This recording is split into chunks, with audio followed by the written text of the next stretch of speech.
यासिर, तुमने आमिर को देखा है क्या? वो कहाँ पर है?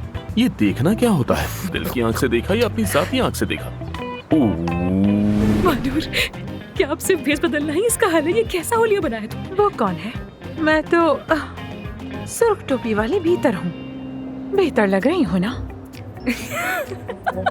लेकिन वो कहानी अच्छे अंजाम पर खत्म नहीं हुई थी। वो औरत मर गई थी आखिर में।